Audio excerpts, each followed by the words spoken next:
Surat cyber crime બ્રાન્ચે એક મોટા આંતરરાજ્ય સાયબર રેકેટનો પર્દાફાશ કરીને 9 આરોપીઓની ધરપકડ કરી છે. આ ગેંગ નિવૃત્ત સિનિયર સિટીઝનને નિશાન બનાવી તેમના મોબાઈલમાં બનાવટી ડિજિટલ લિંક મોકલી બેંક ખાતા સાફ કરી નાખતી હતી. સુરતમાં બનેલી એક ઘટનાની ટેકનિકલ તપાસ કરતા છેડા ઉત્તર પ્રદેશના મિર્ઝાપુર અને મધ્યપ્રદેશના રીવા સુધી લંબાયા હતા. સુરત પોલીસની ટીમે આ બંને રાજ્યોમાં દરોડા પાડી સમગ્ર ગેંગને દબોચી લીધી છે. ડિજિટલ ફ્રોડના માધ્યમથી લાખોની છેતરપિંડી કરનાર આ ટોળકીની પૂછપરછમાં અનેક ચોંકાવનારા ખુલાસા થવાની શક્યતાઓ છે.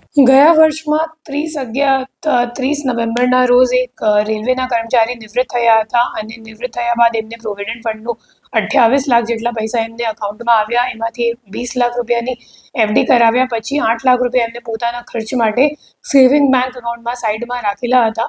અને ત્યારે એમને એક કોલ આવ્યું અને સામેથી એમ કહેવામાં આવ્યું કે અમે લોકો એ રિજનલ રેલવે મેનેજરની ઓફિસથી બોલી રહ્યા છીએ અને તમને એક ઓટીપી આવશે અને તે ઓટીપી તમને આપશો તો પછી તમારો પેન્શન એક્ટિવેટ થઈ જશે. તો એમ કહીને એમને એક ડિજિટલ લિંક મોકલવામાં આવી અને ડિજિટલ લિંક પર ક્લિક કરવાથી એમનું ફોન હેક થઈ ગયું અને ફોન હેક કર્યા પછી એમના અકાઉન્ટમાંથી કુલ 8,12,000 રૂપિયા ટ્રાન્સફર થઈ ગયા.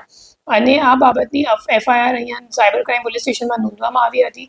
જેના તપાસ દરમિયાન ટેકનિકલ વર્કઆઉટ કરીને ખબર પડી કે જે મુખ્ય આરોપી છે પ્રિયાંશુ એ રેવાનું છે અને જે 8,12,000 રૂપિયા હતા એમાંથી 3,17,000 જેટલા રૂપિયા ઉત્તર પ્રદેશ ગ્રામીણ બેંકમાં જે રીવાવાડી બ્રાન્ચથી હતી એમાં ટ્રાન્સફર થયા હતા.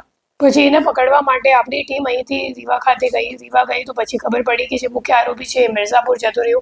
પછી આ ઓપરેશન લાંબુ ખેંચાઈ ગયું અને અઠવાડિયા સુધી આ ઓપરેશન ચાલ્યું, જેમાં મુખ્ય આરોપીને મિર્ઝાપુરથી ઝડપી પાડીને પૂછપરછ કરવામાં આવી અને પૂછપરછ દરમિયાન આ મામલો સામે આવ્યો કે રીવામાં એક ભાડાના મકાનથી એક આખી સાયબર ક્રાઇમની મોટી રેકેટ ચાલી રહી છે.